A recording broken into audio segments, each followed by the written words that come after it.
ఇక తెలంగాణ అసెంబ్లీ సమావేశంలో సీఎం రేవంత్ రెడ్డి మాట్లాడుతున్నారు. లైవ్ లో చూద్దాం. ఉన్నది మేము అందుకోసం సబ్ క్రిటికల్ టెక్నాలజీకి వెళ్తున్నామని చెప్పి సభలో చెప్పడమే కాకుండా కేంద్ర ప్రభుత్వానికి చెప్పి కాంట్రాక్ట్ ఇచ్చేసారు. ఇండియా బుల్స్కు బెయిల్ అవుట్ చేశారు. ఎప్పుడు పూర్తయింది అధ్యక్ష? 2022లో పూర్తయింది అధ్యక్ష. 2 ఏళ్లలో పూర్తి చేస్తామన్నది 7 సంవత్సరాలు పట్టింది. 7,290 కోట్లతో పూర్తి చేస్తామన్న ప్రాజెక్టు 10,515 కోట్ల రూపాయలు అయింది అధ్యక్ష.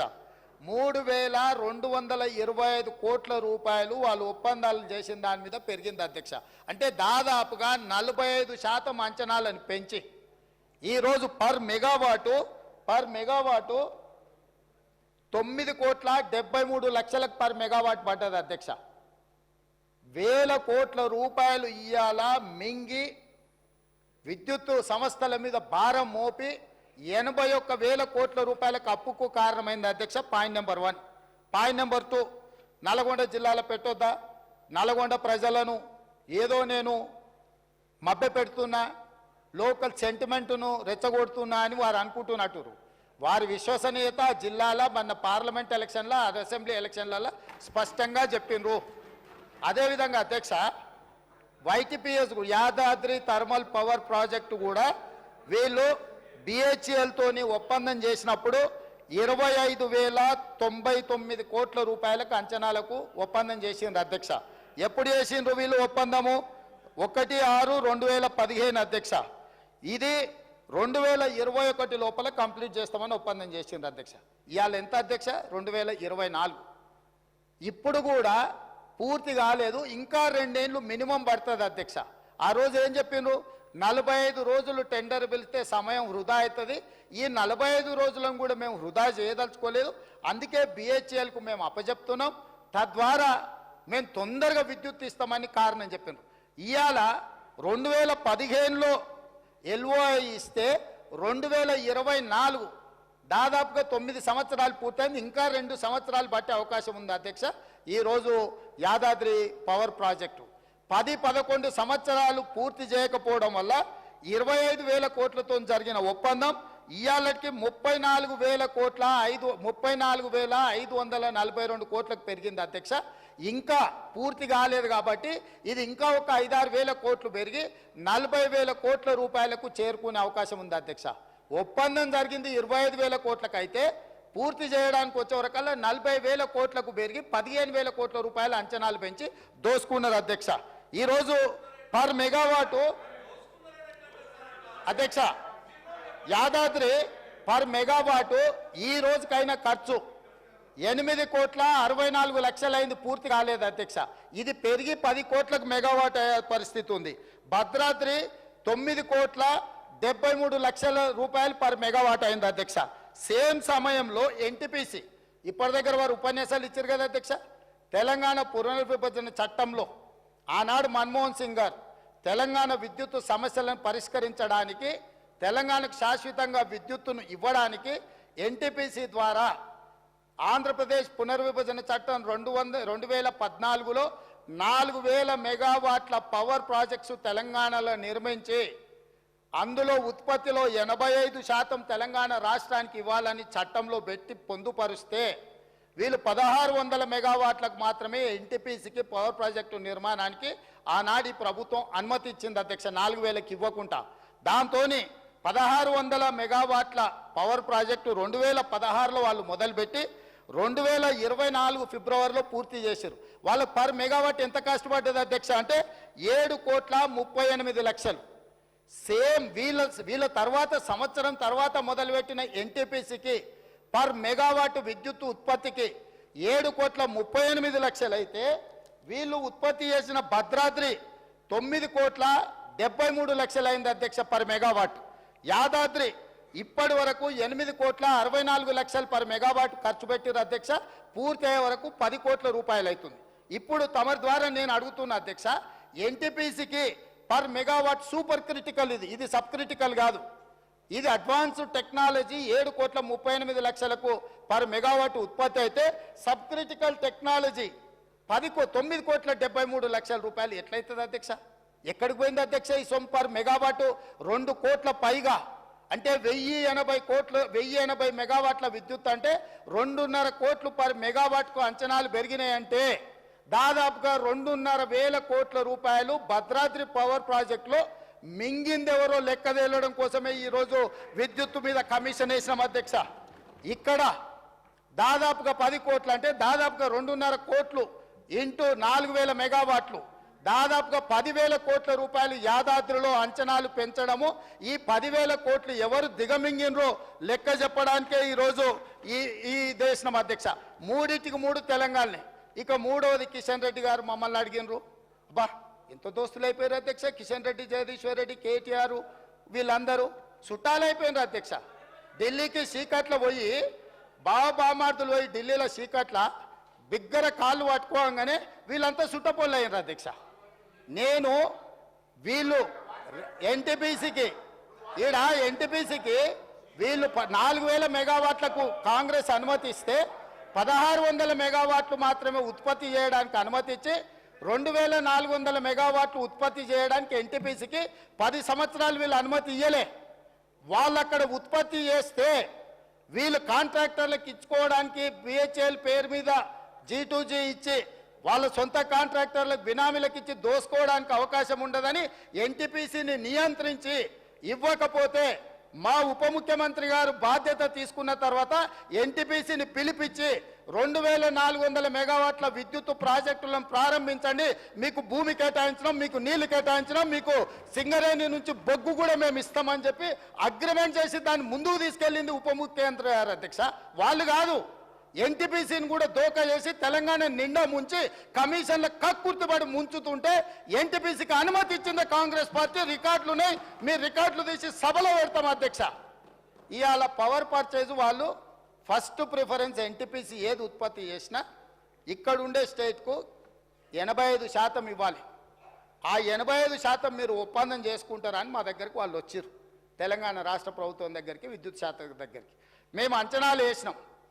ఇవాళ మార్కెట్లో ₹5.30 మాకు విద్యుత్తు ఒప్పందాలు జరుగుతున్నాయి, విద్యుత్తు దొరుకుతుంది అధ్యక్ష. వాళ్ళు ఈరోజు పని ప్రారంభిస్తే ఒక 4 నుంచి 5 సంవత్సరాలు పడుతుంది అధ్యక్ష వాళ్ళ ప్రాజెక్టు పూర్తి కావడానికి. ఆ రోజుకు ఈ ప్రొడక్షన్ కాస్ట్ మొత్తం లెక్కేస్తే ₹8 నుంచి ₹9 పర్ యూనిట్ ఈరోజు ఒప్పందం చేస్తే పడుతుంది. ఈరోజు అంత అత్యధికంగా ధర పెట్టి విద్యుత్ ఒప్పందం చేస్తే సంస్థకు లాభం జరుగుతుందా, నష్టం జరుగుతుందా? మేము అంచనాలు వేసుకొని మీ దగ్గరకు వస్తాము. ఒకవేళ ఎన్టీపీసీతో మనం ఒప్పందం చేసుకోకపోతే ఎన్టీపీసీ బాహ్య ప్రపంచంలో ఎవరికైనా ఉత్పత్తి చేసింది అమ్ముకోవచ్చు అధ్యక్ష. ఆ రోజు తెలంగాణ విద్యుత్ సంస్థలు కూడా వాళ్ళతోని ఆ రోజున్న మార్కెట్ రేట్ ప్రకారం మనం కొనుగోలు చేయొచ్చు అధ్యక్ష. ఈరోజు మనము ఎన్టీపీసీతో ఒప్పందం చేస్తే 85% ఖచ్చితంగా మనం కొనుగోలు చేయాల్సిందే. ఆ రోజు capital investment and production cost రెండు కలిపితే ఏ ధర పడుతుందో ప్లస్ ప్రాఫిట్. విద్యుత్తు కొనుగోలు ఏ విధంగా డిసైడ్ అవుతుంది అధ్యక్ష? ప్రాజెక్టును పూర్తి చేయడానికి పెట్టే క్యాపిటల్ ఇన్వెస్ట్మెంట్ ప్లస్ ఏదైతే మనము బొగ్గు వాడతామో, రా మెటీరియల్ వాడతామో ఆ కాస్ట్ ప్లస్ ఆ కాస్ట్ యొక్క ఆ ప్రాజెక్టు యొక్క ప్రాఫిట్, ఈ 3 కలిపితే మూడింటిని కలిపి అంచనా చేసి విద్యుత్తు పర్ యూనిట్ ధర ఫిక్స్ అవుతుంది అధ్యక్ష. ఇప్పుడున్న అంచనాల ప్రకారం మా అధికారులతో నిపుణులతో మాట్లాడితే ఇప్పుడు ఎన్టీపీసీ కట్టబోయే 2400 మెగావాట్లతో ఈ రోజే మనం ఒప్పందం చేసుకుంటే ఉత్పత్తి సమయానికి మనం ₹9 పర్ యూనిట్ చెల్లించాల్సి వస్తుంది. ఇది లాభమా నష్టమా అంచనా వేసుకొని వాళ్ళతో ఒప్పందాలు చేసుకున్నాం అధ్యక్ష. దాంతో వాళ్ళ పనులు ఆగలేదు అధ్యక్ష. ఎన్టీపీసీ ఎక్కడైనా పవర్ ప్రాజెక్టుకు రాష్ట్ర ప్రభుత్వం అనుమతిస్తే వాళ్ళు నిర్మాణం చేసుకొని పూర్తయ్యే లోపల ఎప్పుడైనా మనం అగ్రిమెంట్ చేసుకోవచ్చు. మనం చేయకపోతే వాళ్ళు బయట ఎక్కడైనా అమ్ముకోవచ్చు. ఎందుకింత దుఃఖం వస్తుంది అధ్యక్ష? కిషన్ రెడ్డి గారు చెప్పిండంట, కిషన్ రెడ్డి గారు దుఃఖంలో వీరు భాగస్వాములు అయినంట, ఈయన ఓదార్చిండంట, ఆయన ఓదార్చిండంట. ఇదా అధ్యక్ష వీళ్ళు మాట్లాడేది? వాళ్ళ బీఆర్ఎస్ బీజేపీ చీకటి ఒప్పందం మీకు అర్థమైపోయింది కదా అధ్యక్ష. ఇది కాకుండా వారు ఒక మాట చెప్పిండ్రు అధ్యక్ష. ఏమని? కేంద్ర ప్రభుత్వము 50% ఉత్పత్తి చేయాలి, అంతకంటే ఎక్కువ చేయొద్దు అని ఆదేశాలు ఇచ్చింది. 50% ఉత్పత్తి చేస్తే సబ్ క్రిటికల్ టెక్నాలజీ కంటే కూడా ఎక్కువ బూడిద వస్తుంది, ఎక్కువ నష్టం వస్తుందని ఎప్పుడు చెప్పింది అధ్యక్ష కేంద్ర ప్రభుత్వం? ఈ మాట 2023-24 సంవత్సరంలో చెప్పింది. దేనికోసం చెప్పింది అధ్యక్ష? సోలార్ పవర్ ప్రాజెక్టు, అదేవిధంగా విండ్ పవర్, గ్రీన్ ఎనర్జీ అంత వచ్చింది. వాటి ఉత్పత్తి చాలా పెరిగింది కాబట్టి మీరు 50% గ్రీన్ ఎనర్జీ వాడుకోండి, మిగతా 50% బొగ్గు చేత ఉత్పత్తి అయ్యే విద్యుత్తును వాడండి అని సూచన చేసింది. It is not mandate. ఇదేమి మన మీద బలవంతంగా కేంద్ర ప్రభుత్వం రుద్దుతలేదు. కానీ వీళ్ళు సబ్ క్రిటికల్ టెక్నాలజీ ఎప్పుడు తీసుకున్నారు అధ్యక్ష? 2015లో ఇండియా బుల్స్ అనే గుజరాత్ కంపెనీతోని. వీళ్ళు ఎంత దివ్యజ్ఞానులు, కాలజ్ఞానులు. బ్రహ్మం గారు తెలుసు కదా అధ్యక్ష, కాలజ్ఞానం చెప్పిండు. వాళ్ళ ముతాతలు ఉన్నారు అధ్యక్ష. 2015లోనే కేంద్ర ప్రభుత్వం నరేంద్ర మోడీ 2023-24 నాడు 50% ఉత్పత్తి చేయండి అని చెప్తారని ఊహించి ఆ రోజు సబ్ క్రిటికల్ టెక్నాలజీ కొన్నామని మాజీ మంత్రి గారి సభను తప్పుదో పట్టిస్తుంది అధ్యక్ష.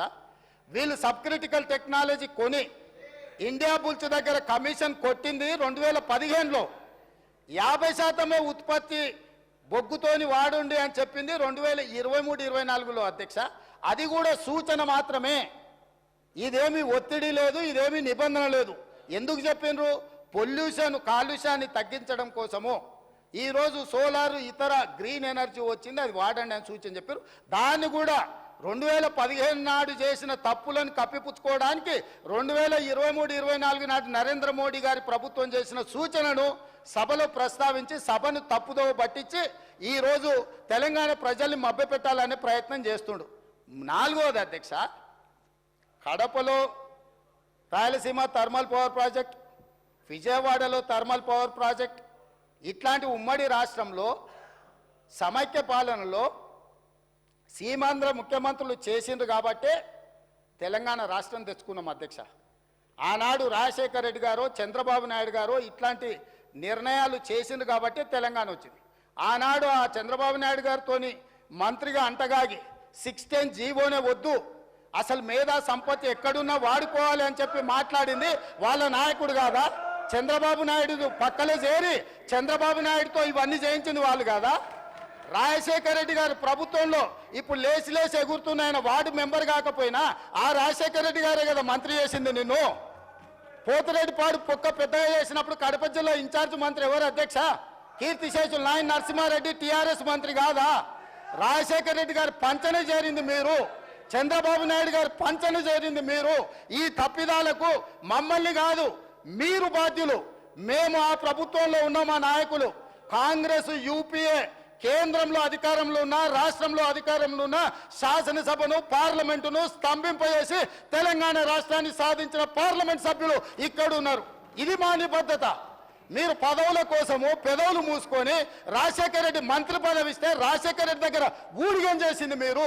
చంద్రబాబు నాయుడు గారు మంత్రి పదవులు ఇస్తే చంద్రబాబు నాయుడు గారి దగ్గర ఊడిగం చేసింది మీరు. మీరా మాకొచ్చి మా చిత్తశుద్ధిని ప్రశ్నించేది? తెలంగాణ బిల్లు వచ్చినప్పుడు ఆ ముందలి సీట్లో చంద్రబాబు నాయుడు గారు కూర్చున్నప్పుడు ఇప్పుడు ఆ మాగంటి గోపి కూర్చున్న అక్కడనే నిలబడ్డ అధ్యక్ష. నేను 53 నిమిషాలు తెలంగాణ రాష్ట్రం ఎందుకు కావాలి, సమైక్య రాష్ట్రంలో ఉమ్మడి పరిపాలనలో జరిగిన అన్యాయం మీద నిటారుగా నిలబడి అక్కడి నుంచి నేను మాట్లాడిన అధ్యక్ష. పునర్విభజన చట్టం